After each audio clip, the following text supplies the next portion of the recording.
Bonsoir à tous, bienvenue dans Entre deux News, votre rendez-vous d'analyse et de décryptage de l'actualité nationale et internationale sur Reflet TV.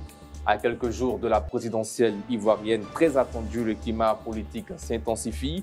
D'un côté, la commission électorale indépendante CEI rappelle à l'ordre des médias et citoyens sur l'interdiction de publication de sondages électoraux pour garantir la sérénité du processus électoral.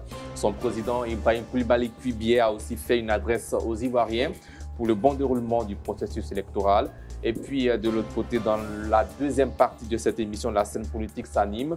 Simone Évêque Gbagbo, candidate du mouvement des générations capables, MGC, salue officiellement le soutien du COJEP de Charles Blé Goudé en un acte fort qui pourrait bien redessiner les équilibres en vue du scrutin du 25 octobre prochain. Et puis dans la troisième et dernière partie de cette émission, aux vertus de la campagne présidentielle en Côte d'Ivoire, cette campagne qui s'ouvre le 10 octobre prochain à minuit. Et quelle lecture du choix des localités choisies par les candidats. Je tiens à préciser que nous ferons bien sûr nos analyses autour des candidats dont nous avons reçu les lieux, sinon les localités d'ouverture de cette campagne électorale. Tout de suite, place à la première partie de cette émission. Mais avant, nous sommes avec 4 consultants ce soir.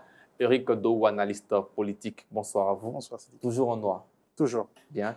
Bonsoir à vous, Valentin Zawi. Bonsoir. Sociologue. Et puis à ma droite, Aouma Lakpa, analyste sociopolitique. Bonsoir. Bonsoir, Sidi. Très présent cette semaine. Bonsoir à vous, Maître Cédric Koné, analyste politique également, conseiller juridique. Bonsoir Sidi, Voilà. Ça fait toujours plaisir de vous retrouver, même une fois dans la semaine. Voilà, chers téléspectateurs, place à la première partie de cette émission. Sondage électoraux interdit, la CEI rappelle à l'ordre. Première question, quelle lecture, Eric Dou, de ce communiqué de la CEI? Je regarde sur 2 points, sur 2 critères. Le premier, le critère de la légalité. Effectivement, le président de la CEI rappelle donc l'article 39 du Code électoral et il le fait à bon escient. Simplement, ce que j'observe sur ce premier point, c'est que cet article 39 appartient à la section qui traite des opérations de vote et de la proclamation des résultats.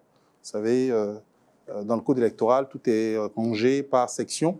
Et donc, cette partie, cet alinéa, en tout cas, qui traite ou qui parle de sondage, est dans cette section des opérations de dépouillement et des proclamations des résultats. Donc, à la suite des articles 33 à 38 qui traitent de comment est-ce que les bureaux de vote sont organisés, comment le scrutin se passe, on en arrive à ce dernier article 39 de cette section et qui justement parle des sondages. Après, s'agit-il des sondages d'opinion qui sont pratiqués et analysés sur les plateaux avant le début officiel de la campagne, puisqu'on ne parle pas forcément d'élections uniquement pendant cette période, on en parle bien avant, au début de l'année, même avant. Donc, est-ce qu'il parle de ça dans le code électoral ou est-ce qu'on parle de tous ces résultats partiels qui viennent d'endroits ou d'autres et qui peuvent peut-être commencer à envenimer la situation au moment des contestations des résultats? Est-ce que c'est de ça qu'il s'agit? Moi, je me méfie toujours, parce qu'on l'a bien remarqué depuis que, personnellement, je commence à regarder un peu plus en détail les textes de loi, que ce soit le code électoral, la Constitution et d'autres, de nous rendre compte qu'en termes de légistique, donc de science de la rédaction ou de la conception de nos lois, nos hommes de droit font souvent énormément d'erreurs dans la rédaction déjà. Ils font ensuite énormément d'erreurs dans l'interprétation, dans la compréhension. Donc, je me pose des questions déjà simplement en voyant cette partie du sondage dans cette section qui concerne les opérations de vote et de proclamation des résultats. Ensuite, dans ce même article, on parle de personnes non habilitées qui n'ont pas ce droit d'utiliser les sondages. Donc, je me pose la question de savoir qui est donc habilité, puisque quand on regarde ce qui est usité dans les autres pays, les sondages peuvent être utilisés, que ce soit en France, aux États-Unis ou autres, mais ils sont encadrés par la loi. Et on demande justement à ce que les instituts de sondage donne à par exemple en France, je crois que c'est une commission spéciale des sondages, à qui tous les organismes qui font des sondages sont censés expliquer à cette commission comment est-ce que le sondage a été fait, sur quelle méthode, pour que cette commission s'assure que le sondage est crédible. Parce que justement, le problème, c'est que quand on laisse vraiment tout le monde faire n'importe quoi, il peut arriver que certains veuillent manipuler un peu l'opinion en sortant des chiffres qui ne sont pas vrais. Donc, voilà ce que je peux dire, en tout cas par rapport à cette... Valentin Zawi, il est interdit à toute personne physique ou morale non habilitée à cet effet de publier ou diffuser des estimations de vote ou des résultats de sondage sous quelque forme que ce soit et à partir de quelques lieux, que ce soit à compter de la publication de la liste électorale définitive. Quelle lecture faites-vous de ce communiqué de la Commission électorale indépendante? Je l'ai lu, j'avoue que je n'ai pas l'impression d'avoir tout compris, parce que un peu comme Eric le disait, maintenant systématiquement, quand je vois un communiqué, j'essaie de voir la source juridique. Qu'est-ce qui fonde l'acte ou le message qui est communiqué. Et comme il a dit, effectivement, l'article 39 parle d'autre chose. Ça, c'est la période post-électorale. Il ne faut pas anticiper en termes de temps qu'on donne. Vous allez juste continuer. Pour ce qui concerne les médias, par exemple audiovisuels, il y a quelques semaines, le régulateur a fait savoir qu'il est strictement interdit sur les plateaux télé de faire des sondages, des estimations sur nos différents plateaux, que ce soit avant, pendant les élections. D'accord, mais pour le sociologue que je suis, modestement, j'avais compris que c'était les estimations avant l'élection même. D'accord, mais je veux dire, il y a peut-être un test juridique. Enfin, dans une république, il faut toujours motiver les choses. Yeah. C'est ça mon point. Sinon, bon, la CEI, elle peut dire ce qu'elle a envie de dire. Encore que, j'avoue, enfin, sans faire de la CEI bashing ou de la CEI bashing, je trouve que, est-ce qu'elle est aujourd'hui encore crédible là, de demander à ce qu'on respecte la loi quand l'article 5 dispose que l'inscription sur la liste électorale est de droit et que nombre de nos conseillers n'ont pas pu s'inscrire, quand l'article 6 de ce même code dispose que le code électoral soit renouvelé chaque année pour permettre, justement, pour tenir compte des mutations intervenues dans le code électoral. Quand on a loupé ça, est-ce qu'on est vraiment crédible à venir appeler les citoyens au respect de la loi, à l'ordre? Honnêtement, je me pose des questions. Voilà. Bien, Maître de Koné, en tant que juriste, quelle lecture faites-vous de ce communiqué? Alors, écoutez, moi, en tant que juriste, je ne fais pas de panjurisme, c'est-à-dire que je ne vais pas mettre le droit à toutes les sources. Et comme Eric l'a si bien dit tout à l'heure, ce qui guide la prise d'une loi ou le vote d'une loi, c'est l'étude sociologique législative. Cette étude sociologique législative là, doit mettre le droit en adéquation avec les us, les coutumes et les habitudes du pays dans lequel on prend une loi. Et pour abonder dans le sens de Valentin, je suis quand même, c'est quand même avec beaucoup de circonspection que j'observe le rappel à l'ordre et à la loi de la CEI. Bien, parce que ce communiqué s'appuie sur l'article 39 du Code électoral. Bien, c'est ce que je dis, là, il ne faut pas faire de panjurisme, en fait. Ce que tout à l'heure, Eric a dit, c'est clair. La loi ne correspond pas à la situation pour laquelle la CEI souhaite qu'elle soit appliquée. Parce que nous sommes censés être en démocratie.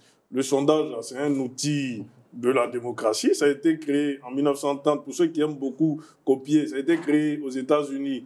C'est arrivé en Europe. Ça a été créé, je donne comme information par Georges Gallup.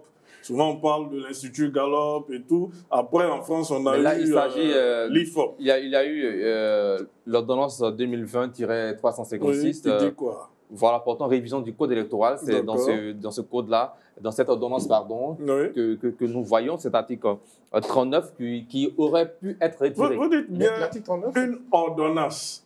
C'est-à-dire que c'est une loi qui a été prise par le chef de l'État, par la volonté du chef de l'État. Voilà. Moi, je me pose la question de savoir en quoi est-ce que les sondages sont un problème dans une démocratie normale.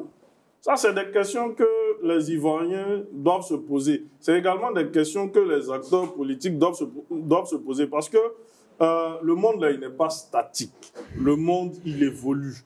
Le monde, il est dynamique. Donc, il y a des outils qui nous viennent d'ailleurs, qui très souvent sont bons pour la démocratie, qu'on peut utiliser. Donc, en quoi est-ce qu'un sondage peut être vecteur de troubles dans une élection? Une élection, d'ailleurs, dans laquelle tout est brouillé, où des candidats majeurs n'ont pas eu la possibilité d'être inscrits sur la liste électorale. Donc, pourquoi on ne ferait pas de sondage? Ou bien on a peur de légitimer ce qui n'est pas légitimable, en fait. Parce qu'aujourd'hui, là, avec les cartes que nous avons sous les yeux, avec tout ce que nous voyons, nous connaissons, on n'a même pas besoin de regarder dans des boules de cristal ou bien de lancer des courriers pour savoir qui sera élu au soir du 25 octobre 2025.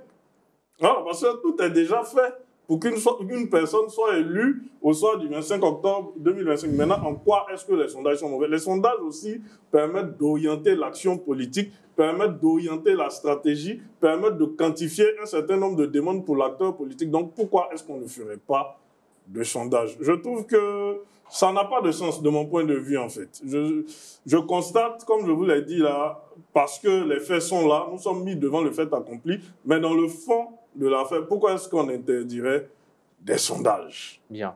Gaël Lacroix, pourquoi des sondages peut-ils être considérés comme une menace pour le processus électoral? C'est la question qu'on se pose également.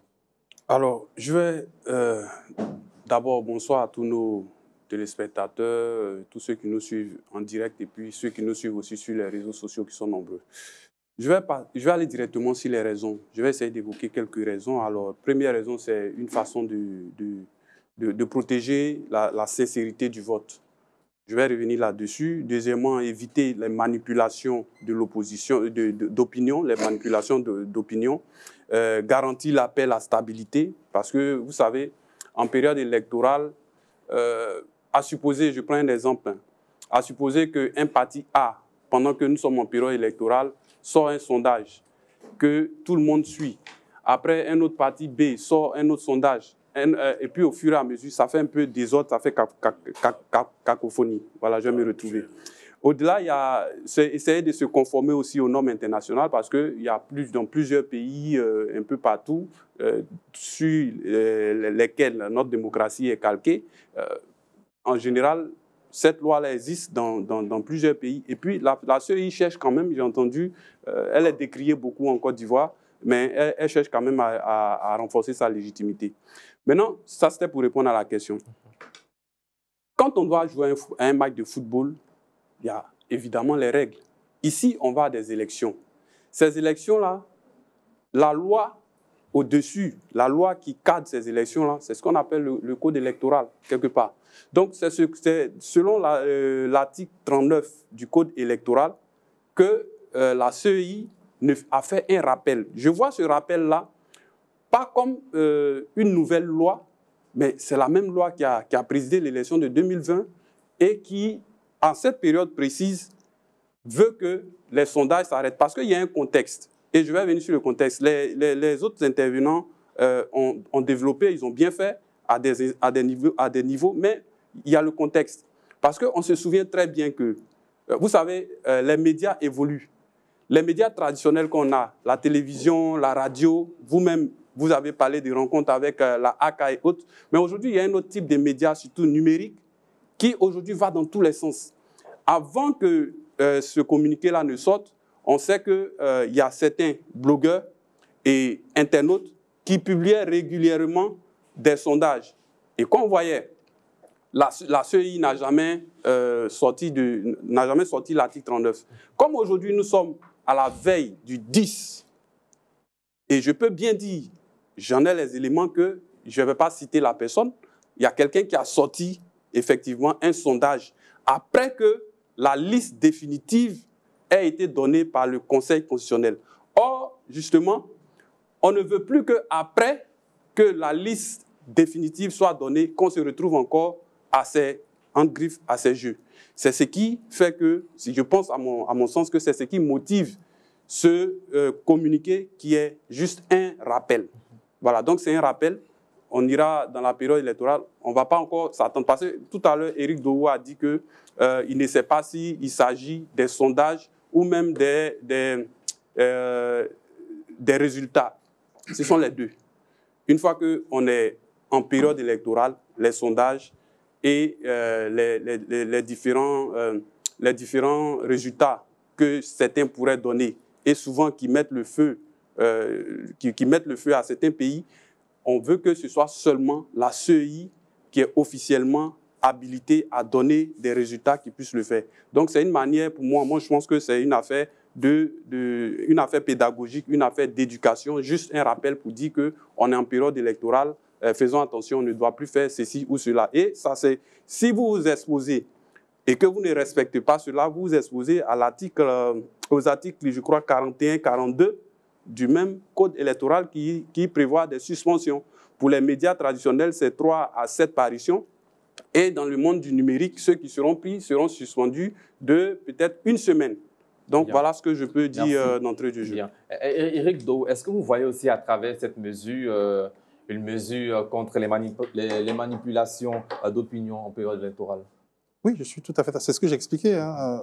Vous savez, quand je dois analyser un fait. Donc la mesure a donc du sens. Oui, attention, je ne suis pas en train de dire qu'elle n'a pas de sens. Il faut bien qu'on réécoute ma première intervention. Vous savez, quand j'analyse un fait social ou politique, j'ai une grille de lecture personnelle que j'utilise avec 3 filtres: légalité, pertinence et moralité. Au niveau de la légalité, quand on lit donc l'article 39, c'est clairement écrit. Mais je dis juste, il faut faire attention parce que je m'inquiète de certaines choses. Dernièrement, et je ne vais pas prendre trop de temps, mais il y a tellement de cas que moi, je commence à m'inquiéter et à me méfier à chaque fois.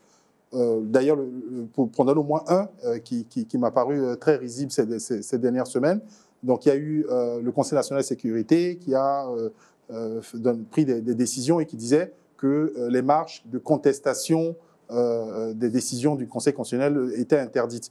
Et j'ai vu tout un tas d'analyses et de personnes dire que c'était lié à l'article 138 de la Constitution, alors que ça n'a rien à voir. L'article 138 a dit insusceptible de recours. Le recours et la contestation, ça n'a rien à voir. Totalement rien à voir. Donc vous voyez que des gens comprennent les choses à moitié, et parfois même le procureur lui-même fait des erreurs. Je ne voulais pas en parler, mais autant qu'on en parle en même temps, qu'on mette les pieds dans le plat. Quand le procureur veut pouvoir, par exemple, s'assurer de la censure sur les blogueurs et qui nous dit que le texte sur la liberté de la presse s'applique à tous ceux qui sont blogueurs sur les réseaux sociaux, vous voyez que tout de suite que lui-même, qui est un spécialiste du droit, il se méprend totalement. Quand on prend le président de la CEI qui nous dit je me suis entendu avec les partis politiques, associations privées, pour ne pas respecter une disposition du code électoral, vous voyez que l'interprétation même des hommes de loi parfois pose problème. Donc je dis simplement, en tant qu'analyste, quand j'ai regardé cet article 39 beaucoup plus en profondeur, j'ai observé 2 choses. Première chose, il est rangé dans une catégorie qui correspond à toutes les dispositions après le scrutin. Voilà, pas le scrutin parce que le dépouillement est dans le scrutin. Après le vote, voilà. Donc tout ce qui est scrutin. Et je me suis dit, attention, dans la lecture, on peut s'y dire que les résultats partiels, par exemple le résultat du bureau de vote de Zoupoube, le simple fait de le publier et d'avoir comme ça plein de résultats qui circulent, ça peut poser problème parce que parfois ce n'est pas le résultat total, final, je veux dire, et donc on ne sait pas à quel moment ça a été pris. Donc pour éviter les problèmes, on peut estimer que ça, donc c'est normal. Sur le filtre de la pertinence, c'est sur ça qu'on peut analyser les choses et se dire, bon, il y a quand même un moyen de faire évoluer la loi parce que la loi, elle n'est pas divine, ce n'est pas les 10 commandements. C'est une loi écrite par des hommes qui ont tendance, en plus, c'est des Ivoiriens, à se tromper tout le temps et à interpréter les choses de manière totalement erronée. Donc, sur la pertinence, on peut réfléchir dessus. Et en faisant une chose très simple, allons regarder ce que font les autres. Les sondages sont utilisés dans la plupart des pays démocratiques, mais ils sont encadrés parce que les gens se sont rendus compte qu'effectivement, on peut manipuler des sondages. Et je pense qu'il y a eu des cas. Et dans ce cas-là, logiquement, si la volonté du législateur n'est pas de censurer les médias et les analystes, mais vous prenez les mêmes lois que les autres. Pourquoi faire une ordonnance pour ajouter une loi qui est extrêmement limitante pour nous? D'ailleurs, je me posais une question pour vous, Sidik, et pour vos collègues. Vous allez sûrement vouloir faire des reportages comme vous en avez fait pendant autant d'années en suivant des élections présidentielles. Vous faites des reportages dans lesquels vous demandez aux Ivoiriens dans la rue, écoutez, est-ce que vous comptez aller voter? Est-ce que vous avez prévu de voter pour quelqu'un? Et chacun donne un peu, voilà, on l'a déjà vu. Est-ce que ça s'apparente à un sondage? Si, parce que peut-être que vous essayez Mais comme c'est un ça. sondage. Mais en fait, c'est la période à quel moment. Ah, mais donc, à quel moment vous voyez que il faut faire attention. N'oubliez pas qu'on est dans un... Non, mais c'est à quel moment? On est en Côte d'Ivoire, nous sommes un pays qui est devenu champion dans l'interprétation de la loi. Faites attention. Peut-être même que le simple fait de demander à un électeur... Il est toujours même interdit aux journalistes de demander qui allez-vous voter. Je comprends. Je veux dire, même le fait de demander simplement si la personne va aller voter, c'est déjà un sondage. Parce que ça vous permet de savoir entre les... Tout est dans la formulation. Oui, mais le sondage même, en fait, n'est pas interdit. Je n'ai pas dit le contraire. Je vous explique simplement, j'explique simplement que, telle que la loi a été écrite, je m'inquiète de certaines choses. Bien. Donc, il va falloir recadrer. Et si jamais il y a besoin, avec la légistique, de réécrire cet article-là correctement, voire d'y ajouter dans la pratique ce que font les autres et qui est beaucoup plus intelligent que ce que nous on fait de carrément fermer la porte à zéro, bah oui, déjà qu'on on se plaignait d'ailleurs de certaines dispositions de l'ACA, où aujourd'hui on ne peut quasiment pas faire de plateau pour discuter des projets et des candidats, parce que s'il en manque un, on ne peut plus parler de lui. Bon, vous voyez que ça commence à créer... En fait, moi je pense que c'est un alibi des hommes politiques qui veulent fuir le débat et qui espèrent avoir toujours une élection présidentielle où ils n'auront pas à faire de débat. D'ailleurs, ça, c'est une question que je pose à tous les internautes, parce que moi, je n'ai pas encore fini de fouiller. Quelle est la dernière fois que votre président de la République est venu à un débat avec quelqu'un, en dehors de journalistes qu'il a lui-même choisi, avec qui il discute, comme dans un salon de thé? C'est une question. Dans un pays démocratique, celui qu'on met à la tête, il doit donner des explications sur ce qu'il fait. Donc, je pose la question à tout le monde. Quelle est la dernière fois que notre président de la République a fait un débat? J'ai l'impression que c'était en 2010. Ça fait longtemps. Bien. Alors, précision, hein, la nouvelle loi sur la communication audiovisuelle et également et de la presse numérique et presse écrite s'applique aux producteurs de contenu numérique qui ont un certain nombre d'abonnés, je crois, depuis 2023. 25 000. Voilà, 25 000 je n'ai pas le abonnés. chiffre exact, mais ça s'applique également à ces derniers. Réaction là-dessus, réaction après cette intervention d'Éric Dehoux, Valentin Zawi? Non, enfin, Eric a dit beaucoup de choses. Est-ce que vous voyez une mesure contre la prévention de la désinformation?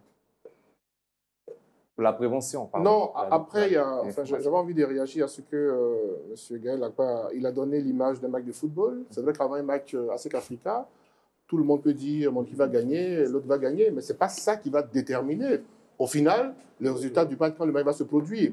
Et il a également parlé de se conformer aux normes internationales. Mais je peux préciser pour dire que j'ai dit que dans un match de football, il y a des règles. Je n'ai pas dit qui gagne pas. J'ai dit qu'il y a des règles et c'est conformément à ces règles-là que le match se joue. C'est comme ça que pour l'élection. Il a également dit qu'il fallait se conformer aux normes internationales, mais dans les démocraties occidentales, voilà, c'est un outil, enfin, plus selon que je suis, un sondage est une photographie à un temps T des opinions d'une population. Ce n'est pas ça qui va corrompre le scrutin ou le résultat qui va en sortir. Quand les choses sont bien encadrées, voilà, il n'y a pas vraiment mort d'homme, mais bon, nous sommes en Côte d'Ivoire, il faut peut-être réinventer l'eau chaude. C'est donc il s'agit, et je pense que c'est le plus important. Nous sommes en démocratie. On a dit que le 25 octobre, il va y avoir une élection présidentielle, qui est l'élection maire. Il se trouve que, malheureusement, tous les 5 ans, quand on dit élection présidentielle en Côte d'Ivoire, on est crispé, on a peur, on se fait peur, à tort ou à raison. Bref, je pense que le challenge, il est à ce niveau-là. Comment nous devons faire pour sortir de ce que le préfet Vincent Toby a appelé une malédiction électorale? Enfin, je ne le dirai pas comme ça, mais bon, c'est un peu son concept à lui. Parce que c'est ça, je pense que c'est ça le... Parce que finalement, un scrutin où, manifestement, l'enjeu, il n'existe pas, est-ce qu'il faille faire tant de bruit? J'avoue que personnellement, c'est la question que je me pose. Hein, parce que, bon, comme l'a dit Maître Cédric Koné, on sait pertinemment le 25 octobre qui va sortir de cette élection. Dernier grand point de cette première partie d'émission, c'est la déclaration, sinon l'adresse du président de la CEI à la communauté nationale et internationale.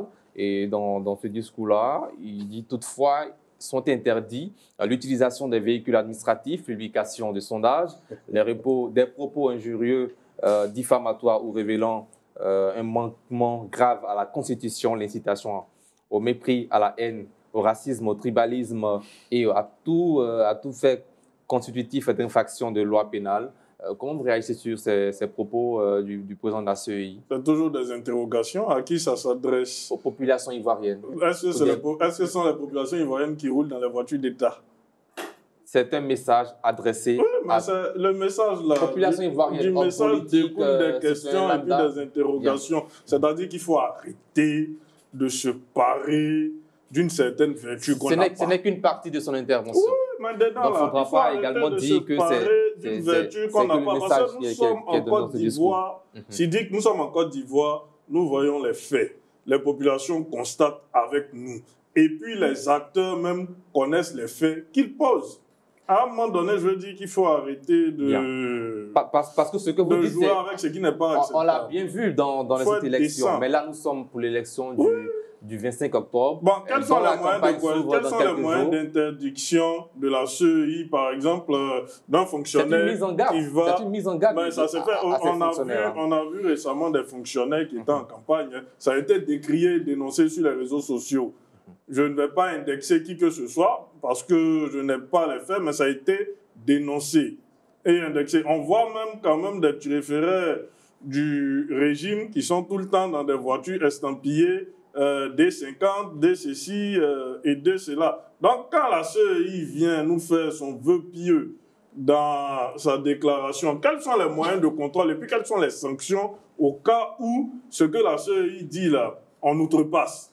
Bien. Non, il faut arrêter le 2 poids, 2 mesures auxquelles on assiste tout le temps en Côte d'Ivoire. Prochain point, Gaël Lacroix, le président de la CEI, lance également un message à l'endroit des candidats. Candidates, je vous invite donc à l'occasion de cet exercice à faire preuve de mesure et de courtoisie dans chacune de vos prises de parole, la qualité de vos discours, la pertinence de vos propositions et la noblesse de votre engagement seront vos meilleurs atouts. Votre campagne serait efficiente que dans la courtoisie envers les autres candidats adversaires et elle ne sera fructueuse que dans le respect des électeurs et la population en général. Commentaire. Le président de la CEI, je crois, il a tenu ce discours devant les représentants des candidats. C'est une feuille, c'est comme une feuille de route qu'il donnait à chacun. Parce qu'on connaît le climat tel qu'il est aujourd'hui, il est délétère, on voit beaucoup de violences verbales, beaucoup d'insultes, beaucoup d'injures. Certaines personnes se plaignent du fait que lorsque ces injures-là sont faites, il y a des militants ou cadres de certains partis de l'opposition qui sont interpellés. Lorsque ce sont des cadres du parti au pouvoir, ce n'est pas la même chose qu'on voit, ce qui fait qu'aujourd'hui, le discours il est presque inaudible. Mais pour moi, il faut que le président de la CEI, il est dans son rôle. Il faut qu'il continue, il faut qu'on continue, il ne faut pas se décourager. Il faut il fait bien de tenir ce discours-là. Maintenant, on verra dans la campagne. Parce que le discours avant campagne et le discours en campagne, c'est deux choses carrément différentes. Bien. On espère avoir une campagne civilisée où on ne se retrouvera pas encore avec toutes ces violences verbales du temps de la pré-campagne dans la campagne. Bien, Valentin, vous avez une réaction sur ce message du président de la CEI à l'endroit des candidats et candidates? Ceci dit, j'avoue, M. Koulibaly Cuibière sait s'adresser aux Ivoiriens. Il sait être dans la rhétorique, il peut parfois manquer de courtoisie. Et, alors, moi, je vous écoutais, c'est un peu l'hôpital qui se moque de la charité, en fait. Je trouve que, bon, après, bon, on ne va pas non plus... Ben, écoutez, il est dans son rôle, il écrit, parce qu'il faut écrire. Après, comme l'a dit Maître Koné, il y a un élément qui est quand même important. La loi est la plus belle richesse qu'on puisse avoir dans une communauté. Pour peu que cette loi-là, elle soit la même pour tous les citoyens. On a l'article 4 de nos constitutions qui établit l'égalité des citoyens en droit. Est-ce que, en droit, nous sommes tous égaux? Quand, d'un côté, les gens peuvent faire des choses en toute impunité, et puis la vie continue, et que de l'autre côté, on tape. Donc, si vous estimez qu'il y a des inégalités en termes de respect des textes de loi, cela n'est pas du ressort du président de la CEI. Bah, si. Quand la loi dispose qu'il faut réviser la liste électorale, pour que les Ivoiriens puissent non, mais là, il ne s'agit pas de révision de la liste électorale. Le président de la CEI invite à des discours. Non, il invite à des discours courtois. Non, vous n'avez pas la parole. Je suis d'accord, mais c'est ce qui est dénoncé. Vous n'avez pas la parole, s'il vous plaît. Oui, allez-y, alors, il invite les candidats à des discours courtois. D'accord, il est courtois lui-même, donc c'est tout à fait pertinent. S'il y a des personnalités qui ne sont pas courtoises dans dans leur prise de parole. Est-ce que c'est forcément de la faute du président de la CEI? Non, Il faudra appliquer la loi. Nous sommes tous d'accord. Mais quand on demande, parce que comme l'a dit M. Sédikoun, c'est pas les Ivoiriens, enfin les citoyens lambda qui roulent dans les voitures. Parce que l'autre interrogation, est-ce qu'il est de la CEI de poursuivre un candidat qui n'est pas, peut-être, qui est discutoire envers. Il lance l'appel, donc on suppose qu'il a les moyens d'un contrôle. C'est un message d'apaisement pour des élections. Non, la CEI n'a pas les moyens de coercition. On ne va pas non plus égoter sur les mots. Si la CEI s'adresse aux Ivoiriens, je suppose qu'ils le font, elle le fait, la CEI, au nom de la loi. Je parle du principe, hein, c'est ce que je dis, c'est les règles de la loi à respecter. Bien. Donc si la CEI lance un message... C'est le message du président de la CEI, même s'il incarne l'institution. Oui, mais je ne sais pas si on se comprend. Je parle du principe que nous sommes dans une république. Et tout ce qu'on demande aux gens doit être fondé sur une base juridique. C'est le principe. Autrement, on est dans les émotions, on est dans, les humains, nous sommes dans les passions. Hein. Donc, après, le point, est-ce que, et je termine avec votre permission, le président de la CEI demande à ce que les voitures administratives ne soient pas utilisées. Si demain, on a des gens qui le font, qu'est-ce qu'on fait par rapport à ça? Parce qu'on en voit, malgré ce message-là. C'est ça mon point, en fait. Bien. Éric Doe, rapidement, 45 secondes. Ouais. Bon, vous avez remarqué hein, qu'à la lecture du texte de l'adresse du président de la CEI, ça, même sur le plateau, ça déclenche des sourires, ça provoque des rires. C'est aussi parce qu'en écoutant les mots prononcés par M. Koulibaly Kubière, c'est à la limite du cynisme, en fait. Voilà. Après avoir... Déjà, on l'observe tous, cette élection, elle n'est pas très bien organisée. Il y a eu plein de manquements, principalement, et c'est pour ça que j'intervenais tout à l'heure, quand vous disiez que ce n'était pas du fait du président de la CEI, si, c'est du fait du président de la CEI, parce qu'à plusieurs reprises, il a porté un coup de canif au respect de la loi. On l'a dit tout à l'heure, le respect de l'article 6 du Code électoral, il l'a jeté complètement de côté, et ça n'a ému personne. Bon, forcément, lui, quand il arrive et qu'il me dit à moi, il faut respecter la loi, ça me fait rire, parce que j'ai envie de dire, vous avez beau choisir les meilleurs ingrédients au marché, si vous préparez dans une marmite sale, ce qui sort là, ce n'est pas mangeable. Et vous aurez beau rajouter des bons mots comme ça, de la bonne sauce ou de la mayonnaise ou du ketchup, voilà, mais c'est toujours pas mangeable. Donc, on va aller à l'élection. Ce que M. Kubière dit, ce n'est pas le message qui est problématique. Hein. Ce qui est dit dans son adresse, c'est tout à fait logique. Il faut bien qu'il y ait de la courtoisie.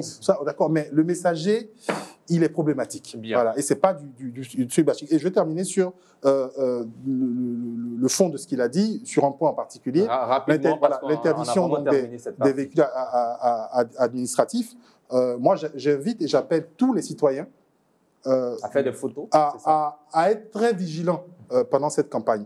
Tous les discours, moi j'en ai déjà vu, et encore, c'est pas simplement... On a tendance à axer les choses sur l'Ivoirien lambda. Mais les hommes politiques, mais ils ont des discours gravissimes.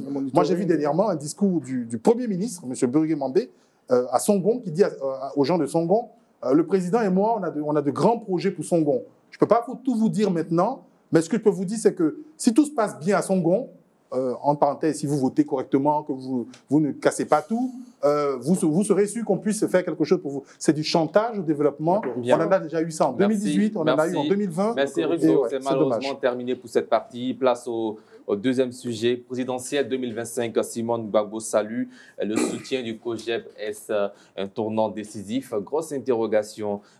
Commençons par vous, Maître Sédikoné. Quelle est votre lecture du message donné par Simone Gbagbo au COJEP et à Charles Blé Goudé? Non, écoutez, c'est un non-événement parce qu'on a vu le COJEP et le MGC aller à la rencontre du RHDP. Donc, le COJEP et le MGC ont toujours eu des points de convergence. Donc, je ne suis pas très surpris que la balance ait penché pour Mme Simone Eivé au cours de ce congrès du COJEP-là. Donc, c'est un non-événement. La suite qui sera très déterminante, c'est de savoir que pèse réellement chaque parti politique sur l'échiquier national. Parce qu'on a entendu beaucoup de choses, on a vu beaucoup de choses et on a dénoncé également beaucoup de choses. Nous sommes heureusement à la croisée des chemins. Le changement, sans prendre en compte les règles d'équité, qui a été prôné, qui a été voulu par certains, nous sommes à la croisée des chemins et nous allons voir, savoir... Oui, non, mais je développe. On n'a même pas assez de temps pour notre sujet. Non, je pense que j'ai le droit de développer là-dessus. Ce que je pense, c'est ça. En restant sur le sujet... C'est pas un événement parce que nous avons aussi le droit de nous recadrer. Bien sûr.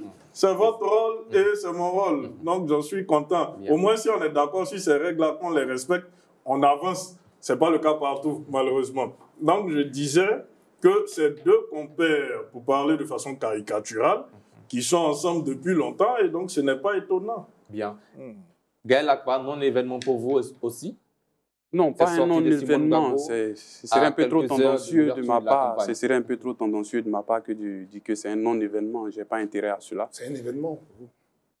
Bon, je n'ai pas intérêt à dire que c'est un non-événement. Moi, je suis un analyste, voilà. Je vais analyser... je ne vous ai pas cité. Je ne vous ai pas cité. Moi, je ne peux pas dire... Voilà, je ne peux pas dire ici que c'est un non-événement. Alors, le vote ne m'a pas surpris. Alors, pourquoi? Parce qu'il y a un rapprochement stratégique entre le MGC depuis sa naissance et le COJEP. Depuis la naissance du MGC, avec le COJEP, c'est-à-dire Simone Gbagbo et Charles Blé Goudé, ont toujours mené des actions ensemble. Ils ont toujours été ensemble, même quand c'est tout ça qui avait découlé sur la naissance de la CAPCI et tout. Donc, ils sont ensemble depuis un moment. Ils ont aussi la proximité idéologique. Il ne faut pas oublier qu'ils étaient ensemble avec le président Laurent Gbagbo jusqu'à ce qu'après, il y ait le divorce politique. Donc, ça ne surprend personne que Simone Gbagbo ait été désignée. Et puis en face, il y avait qui? Il y avait Awa Dombelo, qui finalement a eu 19%, je crois. 19%. Et puis Bion de la droite et Lagou qui se réclame centriste, qui a eu 1%, pendant que Bion a eu 0%. C'est tout à fait logique. Donc, c'est pour ça que je dis que ça ne me surprend pas. Aujourd'hui, Mme Simone Gbagbo, avec Charles Blé Goudé et son COJEP, ils sont sur le terrain, ils auront l'occasion de faire leurs preuves. Et je crois que c'est après cette élection-là, on verra en fonction du résultat qu'ils vont ramener la suite du combat après 2025. Bien. Éric Dohou, votre choix dépasse ma personne. Il symbolise une volonté partagée, celle de rassembler les forces vives de notre nation, de dépasser les blessures du passé et d'œuvrer ensemble à la réconciliation vraie, à la transformation et à la souveraineté de la Côte d'Ivoire. Quels sont les propos de Simon-Olivier Gbagbo dans cette adresse? Comment vous réagissez? Écoutez, je trouve ça tout à fait normal. C'est ce que devrait être la politique. Hein. Ce sont des étapes. Effectivement, il y a eu le soutien. Il y a d'abord eu, je dirais, les premières tractations, puisque, franchement, moi, je tiens à saluer l'attitude exemplaire du COJEP depuis le début de cette séquence électorale. Personnellement, c'est ce que j'aimerais voir, un parti politique qui travaille avec méthode. Et vraiment, c'est intéressant à voir. Ils ont, même si on sait très bien qu'on ne s'attendait pas à un autre résultat, on sait très bien qu'il y avait une proximité, bien avant même la création du MGC, il y a une proximité entre Mme Simone Gbagbo et M. Charles Blé Goudé, déjà parce que les deux sont bannis un peu du cercle de M. Laurent Gbagbo, donc forcément, ils se sont un peu retrouvés pour peut-être se consoler l'un et l'autre. Ensuite, il y a eu la CAPCI, ils étaient déjà ensemble dans la CAPCI, donc il y avait déjà des rapprochements à ce volet-là. Ensuite, ils sont allés, notamment le COJEP, ils sont allés voir chacun des candidats. Ils n'étaient pas obligés de le faire. Ils auraient pu simplement faire un communiqué laconique en disant écoutez, la haute direction du parti a décidé que. Ils ont voulu le faire avec une démarche méthodique et démocratique. Il faut encourager ça, parce que c'est ce qu'on voudrait voir dans tous les partis politiques. On a décrié justement dans les partis que les choix des candidats pour les élections se font un peu dans une chambre close, avec une fumée blanche qui sort, et on a un résultat auquel tout le monde s'attendait peut-être même depuis 20 ans ou 30 ans. Donc je pense qu'il faut déjà le féliciter pour ça, en dehors de certaines sorties non nécessaires que je trouve. Je pense que ça, c'est un manque de responsabilité de quasiment tous les candidats aujourd'hui qui se réclament de l'opposition. C'est un manque de responsabilité que de ne pas voir l'enjeu de l'élection, de ne pas voir à quel point les Ivoiriens ont soif de changement, ou en tout cas de démocratie, pas forcément d'un changement, je m'avancerai trop, de démocratie. Ils voudraient que les hommes politiques se comportent mieux pour qu'eux aussi soient fiers de pouvoir se ranger derrière l'un et l'autre. Donc il faut, je pense, en dehors de ces sorties-là, des petites attaques, des petites histoires de moi j'ai préparé pour lui, moi j'ai fait ci, c'est des choses assez dommages. C'est pas du people. Merci. Donc, je termine, pardon, pour dire que... C'est la réclame publicitaire. Pardon, je veux juste dire, voilà, que, en tout cas, c'est bien. Juste après la pub, vous aurez la parole. On espère que d'autres vont suivre. Voilà, nous sommes de retour de la pub. Dans cette partie, nous parlons de la présidentielle 2025 où nous voyons la candidate Simone Yvick Gbagbo qui salue le soutien du COJEP de Charles Blé Goudé. Avant la pub, Éric Doe avait la parole. Je termine rapidement donc, en disant que moi, personnellement, je suis content de comment les choses se passent avec l'attitude du COJEP, l'attitude du MGC, donc de Mme Simone Gbagbo. Il faut dire que le COJEP, d'ailleurs, je me dis qu'aujourd'hui, c'est quasiment un des partis qui fait mieux que tous ceux-là, même qui sont même parfois candidats. Ils occupent l'actualité, ils travaillent de façon méthodique. C'est une bonne chose que j'encourage. Et je voudrais juste terminer en disant que donc, la candidate Simone Gbagbo est en train, en tout cas, de se construire son chemin vers j'espère, un second tour pour que l'élection ait au moins un peu d'enjeu. Et donc, on attend encore toujours, puisqu'il y a encore de l'espoir jusqu'au 25, de voir ce que vont faire le PPACI et le PDCI. Et je voudrais ceci rappeler, parce qu'on oublie souvent de le dire, en voyant aujourd'hui le soutien du COJEP, je tiens à rappeler que d'autres partis intéressants, qui pèsent quand même, ne se sont toujours pas positionnés. Je pense très précisément à ADCI, du député Tiemiko Assalé, qui aurait pu peser dans cette élection, qui a aussi un grand nombre de militants et de sympathisants. Il pourrait aussi se positionner sur un autre candidat ou sur Simone Gbagbo. C'est rapproché du président Laurent Gbagbo. Ah, on a vu juste une rencontre, je ne sais pas encore aujourd'hui, mais je veux dire, il pourrait aujourd'hui se positionner quelque part. Ça pourrait être Jean-Loup Billon, ça pourrait être sur Awa Domelo, ça pourrait être sur Henriette Lagou, ou ça pourrait être encore sur Mme Simone Gbagbo, ce qui commencerait peut-être à nous donner, à nous analystes... Ou le président Ouattara.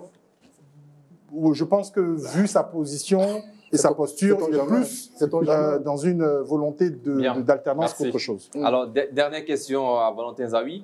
Le discours de Simone Gbagbo met en avant la foi, la gratitude et la responsabilité. Est-ce que pour vous, c'est un message sincère ou stratégique? Mais la foi, Mme Gbagbo, on connaît un peu son côté un peu, je vais dire messianique. Enfin, elle est très versée dans la religion, donc ce n'est pas surprenant. Après, le fait de dire merci, je pense que ça répond à une exigence minimale du savoir-vivre. Un groupe, aussi privé soit-il, a pris une décision qui est en sa faveur. Donc oui, c'est du bon sens qu'elle soit reconnaissante à ce groupe.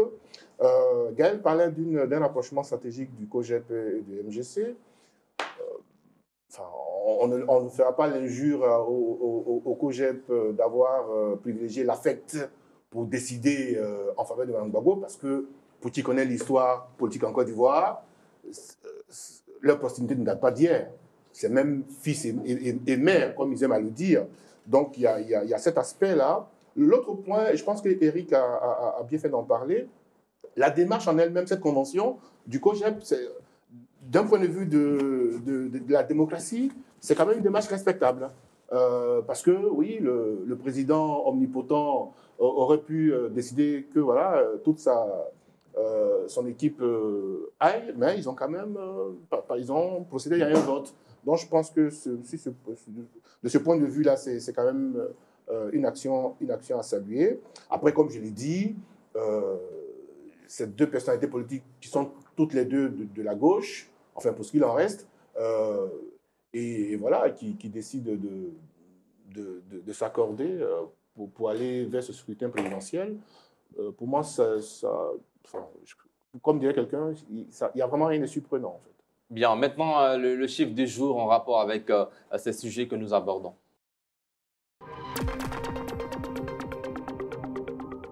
Voilà, le chiffre du jour, c'est 8 727 431. Le samedi 25 octobre prochain, ils seront 8 727 431 électeurs, sinon ivoiriens, appelés à aller voter, que ce soit en Côte d'Ivoire comme à l'étranger, pour choisir le prochain président de la République. Un chiffre qui illustre l'enjeu démocratique d'un scrutin décisif pour l'avenir de notre pays, la Côte d'Ivoire. Premier commentaire, Éric Doe. Bon, c'est un chiffre qui commence à nous donner moins honte des 6 millions de 2020 à 8 millions et quelques. Moi, je commence à être content. Je sais qu'on peut faire encore mieux en termes de... Vous savez, trop souvent, je crois que les institutions de notre République se donnent une obligation de moyens. Ils ont des moyens, ils les utilisent, et parfois pas à bon escient. Parfois, ils les utilisent et ne nous disent pas ce qu'ils ont fait avec. Je tiens encore à rappeler qu'on n'a toujours pas de réponse de la CEI par rapport au RLE 2021-2023 et les 20 milliards de budget. Mais voilà, bref, je veux dire, en tout cas, je suis content qu'on ait aussi un chiffre qui commence à grossir en termes d'électeurs. Maintenant, ce qu'on attend, c'est un taux de participation très élevé, que les Ivoiriens comprennent qu'il faut qu'ils s'impliquent dans cette élection. Et bon, on attend de voir ce que ça va donner. Bien. Maître Cédric Koné. 8 727 431 électeurs et électrices appelés à décider du sort de la Côte d'Ivoire à la prochaine élection présidentielle. Écoutez, ça ne me laisse augurer rien de bon, dans la simple mesure où, avant la conclusion, avant ces chiffres-là, l'opposition avait dénoncé des personnes qui étaient indûment inscrites sur cette liste électorale-là. C'est la raison pour laquelle l'opposition a demandé à plusieurs reprises la révision de la liste électorale pour extirper ceux qui ne devaient pas être sur la liste électorale. Et malheureusement, nous partons avec ce nombre de 8 727 431 électeurs. La question que je me pose, parce que je me pose toujours des questions, c'est de savoir à qui profite le crime.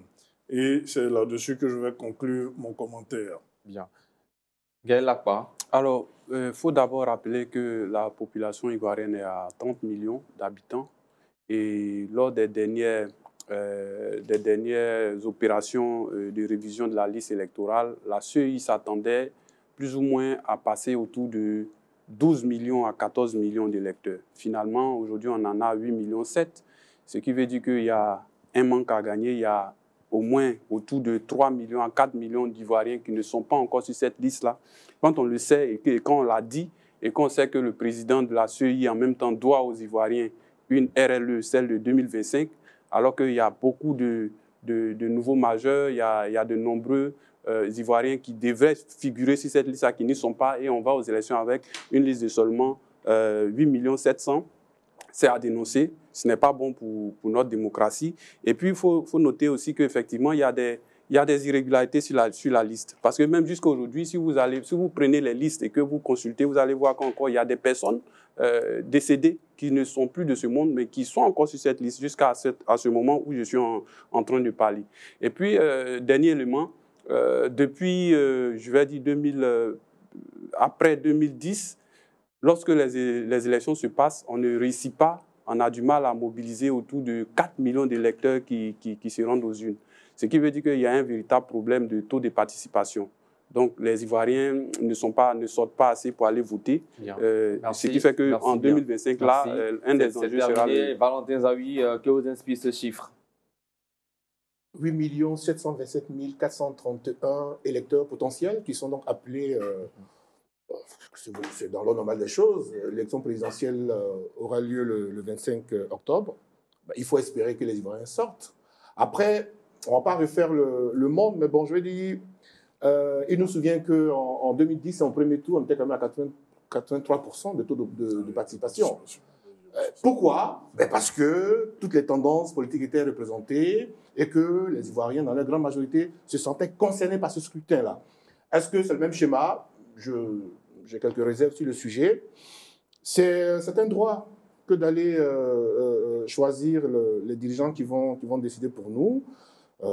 Il est clair que par rapport à la situation, il y a un nombre de nos concitoyens certainement qui ne vont pas avoir un intérêt à aller. Il faut espérer que ceux qui ont envie d'y aller aillent choisir celui qui, pour les 5 années à venir... Merci Valentin Zawi, c'est la fin du chiffre du jour. On revient sur nos différents sujets de débat. Le troisième et dernier sujet de cette émission, c'est sur l'ouverture des campagnes présidentielles. Nous allons bien sûr apaisantir nos différentes lectures sur les localités choisies, selon les lieux choisis par les différents candidats pour l'ouverture de leur campagne pour l'élection présidentielle d'octobre prochain. La campagne, je rappelle que s'ouvre ce jeudi 10 octobre à partir de minuit. Le candidat Alassane Ouattara a choisi la ville de Daloa dans le Haut-Sassandra pour l'ouverture de sa campagne présidentielle. Ensuite, Provis samedi, bien sûr, le candidat Jean-Luc Billon, lui, a choisi Abidjan Sud, Makori Koumassi pour l'ouverture de sa campagne présidentielle.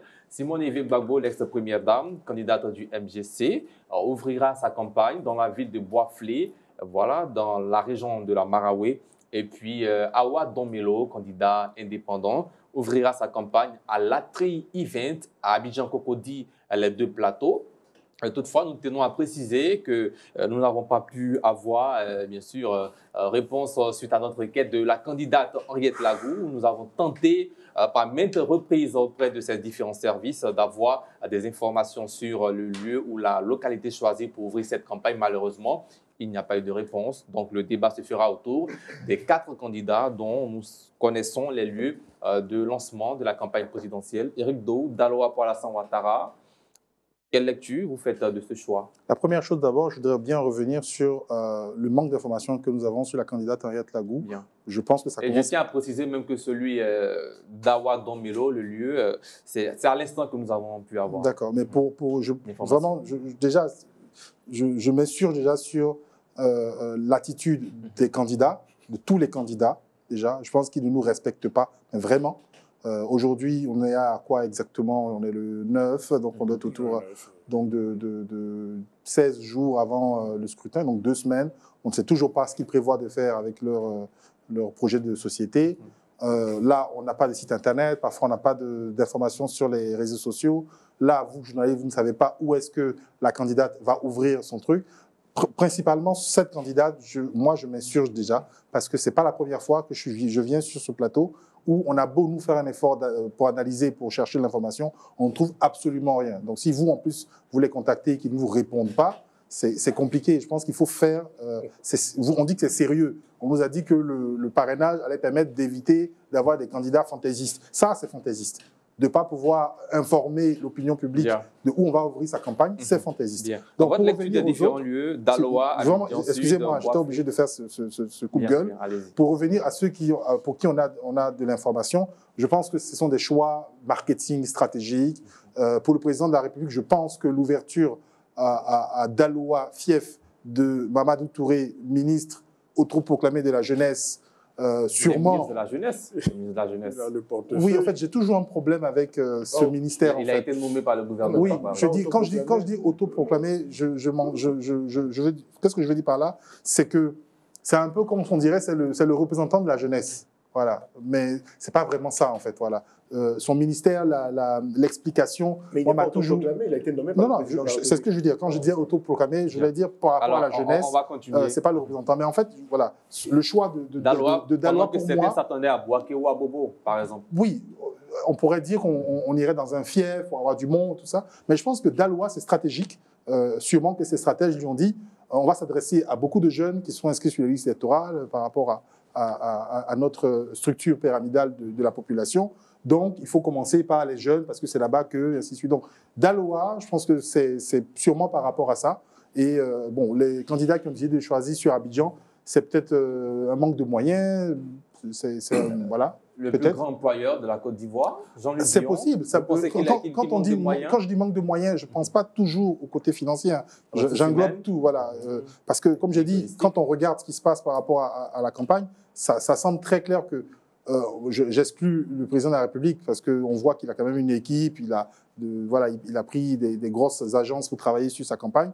Mais les candidats d'opposition, parfois, on a l'impression qu'ils ont été surpris de voir leur nom sur la liste définitive et que c'est maintenant qu'ils vont se mettre à travailler. Ils n'ont pas des gens autour, une équipe. Donc peut-être qu'il manque de moyens. Moi, je ne parle pas de finances. Je parle de tout ça, en fait. Voilà. Et pour Simone Gbagbo, Bois-Flé, ça, c'est un choix qui paraît beaucoup plus intéressant parce qu'en se déportant vers l'intérieur. Après, je ne saurais pas vous dire exactement parce que je ne comprends pas aujourd'hui la logique de Bois-Flé, mais je me dis, voilà, aller vers ces populations. Ce serait l'un des fiefs du COGEP.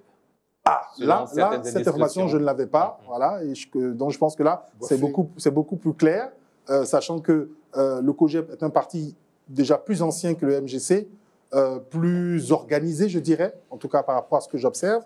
Donc oui, s'appuyer aujourd'hui sur un parti bien structuré qui fonctionne très bien, on l'a maintes fois dit, pour justement démarrer sa campagne en trombe, c'est une très bonne idée. Peut-être d'ailleurs que ça lui a été soufflé par Charles Blé Goudé et son parti. Bien, merci Cédric Koné. Selon vous, quels critères ont pu guider ces candidats, sinon leurs différentes équipes, à pouvoir faire ces choix? Je m'interroge encore, autant que vous, parce que généralement, en politique, il y a une symbolique, il y a une théâtralité, il y a des souvenirs, il y a des débuts. Voilà. Concernant la candidate Simone Eyivé, on aurait pu faire le choix de Dabou, symboliquement, parce que c'est à Dabou que le Front populaire ivoirien, qu'il a révélé à la Côte d'Ivoire, est né. Donc on aurait pu lancer la campagne de Simone Eyivé à Dabou comme une espèce de pied de nez à ses détracteurs. Boiflé, vous venez de nous l'apprendre, serait un des bastions forts du COGEP. Donc c'est le COGEP qui a porté son choix sur la candidate, qui a choisi de l'accompagner de bout en bout, qui mène la campagne. Parce qu'une ouverture de campagne, c'est quand même très significatif. C'est des émotions, c'est des choix, c'est des discussions, c'est des personnes à rencontrer, c'est de nouvelles connaissances. Donc, à partir de ce moment, le lieu du lancement de la campagne n'est pas anodin dans une campagne. Daloa, Eric l'a suffisamment dit, ça paraît stratégique dans la mesure où Daloa apparaît comme le symbole achevé du triomphe du RHDP au cours des dernières élections régionales et municipales que nous avons vues. On a vu Doué Mamadou prendre la tête du conseil régional de Daloa. Voilà, pour le candidat Bion. Ça paraissait anodin, mais ça ne l'est pas tant que ça, parce que je pense qu'on a quand même une forte concentration de travailleurs au niveau de Koumassi. Sociologiquement, on a une grosse concentration de personnes qui viennent issues des zones industrielles qui, pour la plupart, logent à Koumassi. Et puis, le dernier lieu, l'espace Latrie, j'avoue que Dans la commune de Cocody. Dans la commune de Cocody. Où se trouve le siège du PPACI, son parti. Moi, je dirais plus, Cocody, c'est un peu un quartier UP. C'est un quartier UP. Donc, pour une personne qui est ancrée dans la doctrine marxiste, trotskiste et tout ce qui vient de l'URSS, j'aurais choisi un autre endroit. Et nous n'avons pas confirmation, mais cela pourrait être dans une salle. L'espace Latrie. Bon, peu importe, parce qu'on a vu... l'espace Latrie, c'est une salle, hein? On a vu de grands tribuns. Il y a quand même cour également. Enfin, je veux dire, oui, c'est un endroit... Une campagne présidentielle, il peut... Bon, écoutez, comme je vous l'ai dit, là, tout est dans le symbole. C'est une première en Côte d'Ivoire. On a un roi Domelo qui est quand même fortement marqué par le communisme, par tous ces symboles du communisme. Ça peut être également une manière pour lui de rendre hommage à son idéologie. Mais il faut adapter l'idéologie à nos réalités ivoiriennes. Voilà, donc je suis quand même assez surpris que nous ne soyons pas dans un bastion qui s'apparente au communisme pour qu'on ouvre la campagne là-bas. Alors, Gaël Akpa, vous allez commencer par sa chute. Nous voyons l'espace Latrie. On est tous d'accord que lors des meetings, il y a de la masse qui ne vient pas, on va dire une foule qui ne vient pas forcément, qui ne votera pas forcément pour les candidats. Il y a également la guerre des idées durant cette période de campagne. Est-ce que cela pourrait expliquer le choix de Awa Domelo quand il choisit la commune de Cocody dans un espace aussi fermé? Je vois il n'est pas très accessible un lancement de campagne de luxe. Voilà, c'est un lancement de campagne de luxe.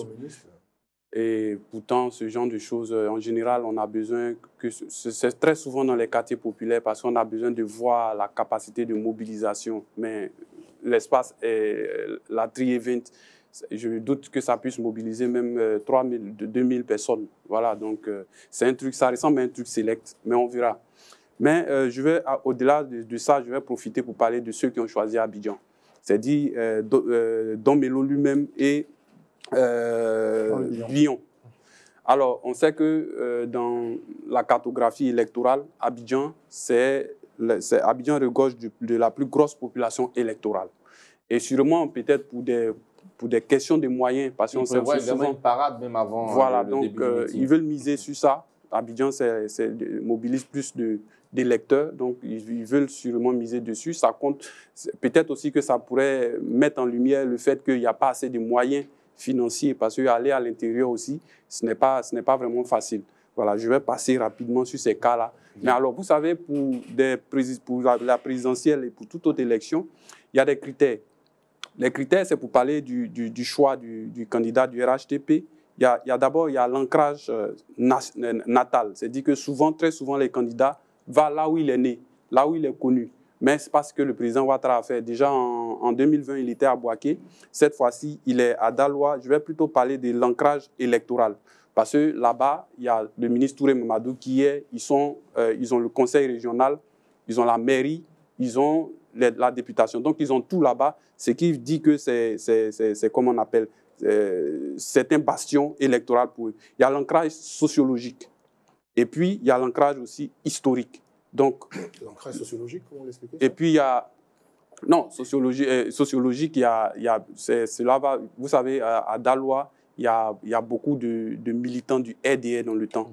Ils sont vraiment nombreux là-bas, ce qui a permis même à Touré Mamadou aujourd'hui de pouvoir émerger.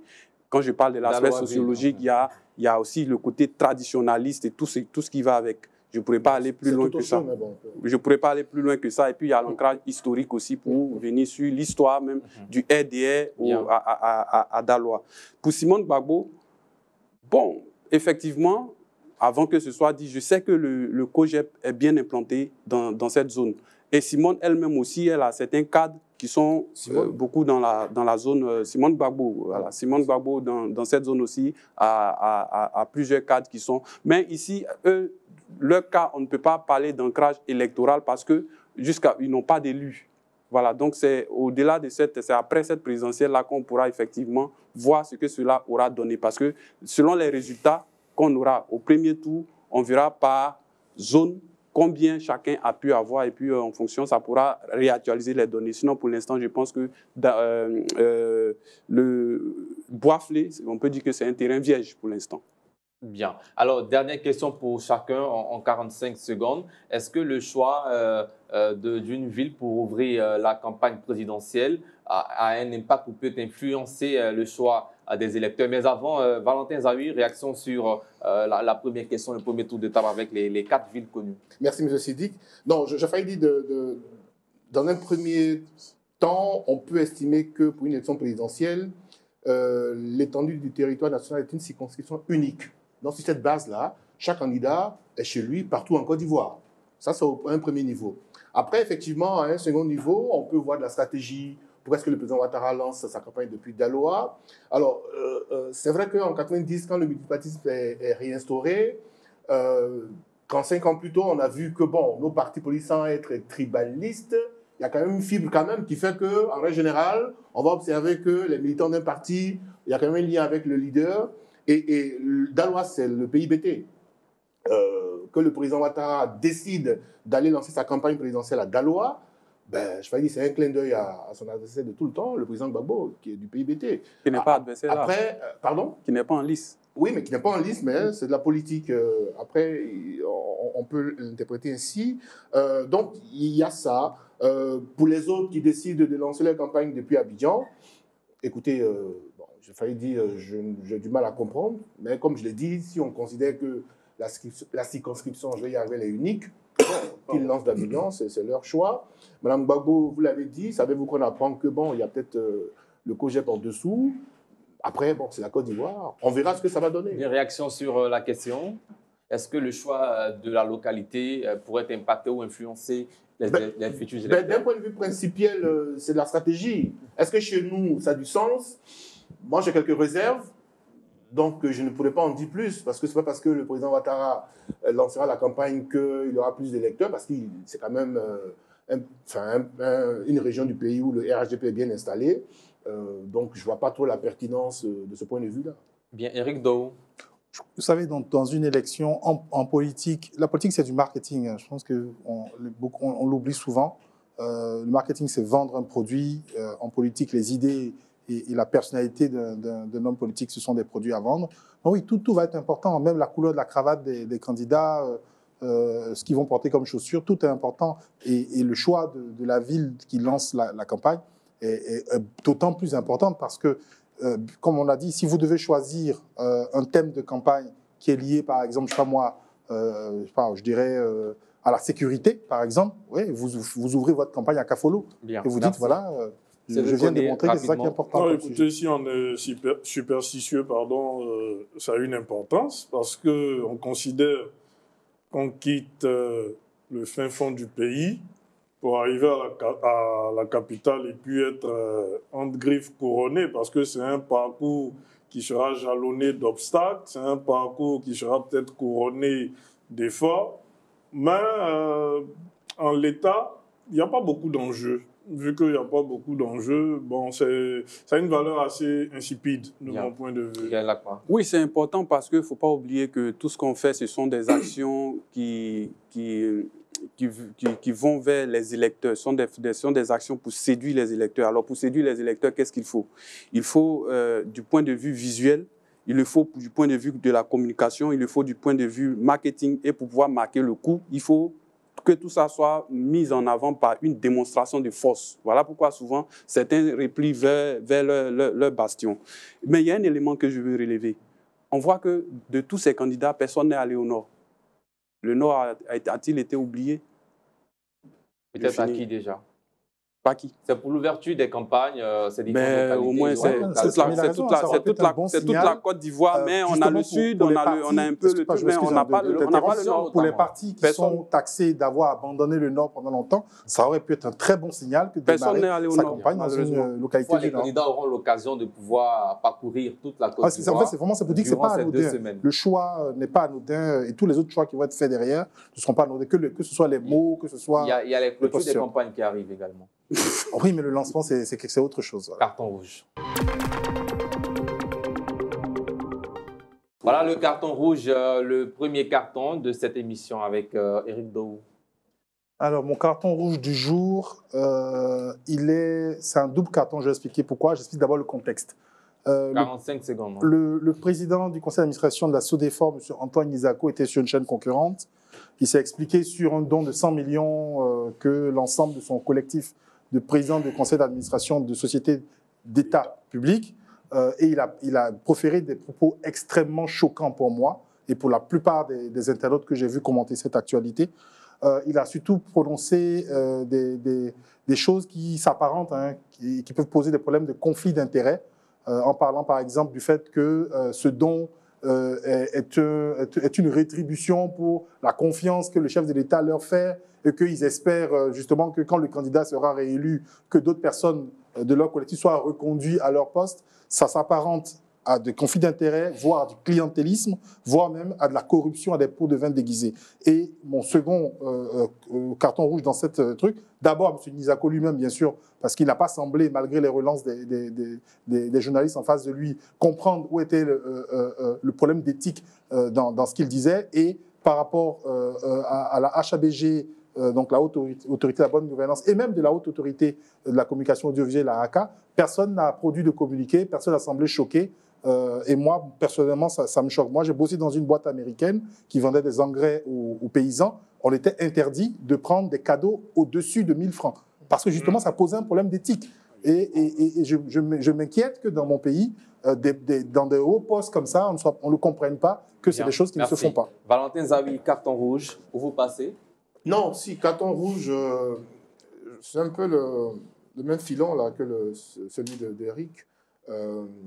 Il y a ce qu'on appelle en sociologie la loi de l'imitation, théorisée par Gabriel Tarde, qui exige de ceux qui sont devant, ceux qui sont au sommet, de donner l'exemple. Parce que c'est aussi une forme de socialisation. C'est eux que la population regarde aussi pour avoir les bons comportements. Nous sommes une république. Manifestement, il y a beaucoup de nos acteurs politiques, mais pas que, qui n'ont pas compris ce que ça veut dire une république. Il faut faire attention. Voilà. On peut être ministre, on peut être militant d'un parti, mais au cours d'une manifestation, on peut se mouvoir, mais il y a des pas, des danses. Il ne faut pas non plus exagérer parce que tout ça, c'est l'image du pays. Enfin bref, je pense qu'on a une démocratie à construire. Il faut vraiment que les uns et les autres fassent attention. Maître de Koné. Alors, je vais abonder dans le même sens que Valentin. C'est un carton rouge aux fossoyeurs de la République, à tous ceux qui, le matin, sont pour les lois et le soir, la balaient du revers de la main. Voilà, on assiste aujourd'hui à un certain nombre d'hérésies en matière de droit pénal et la route vers la démocratie véritable en Côte d'Ivoire est longue. Bien, allez-y. Passons. Bien, nous sommes au terme de cette émission. Merci à vous, chers consultants, d'avoir répondu à toutes nos questions sur ces 3 sujets. Chers téléspectateurs, rendez-vous à partir de ce lundi pour un autre format de Entre deux news spécial présidentiel. Nous aurons des plateaux spéciaux avec les représentants des candidats, bien sûr, s'ils répondent à nos invitations envoyées il y a quelques jours.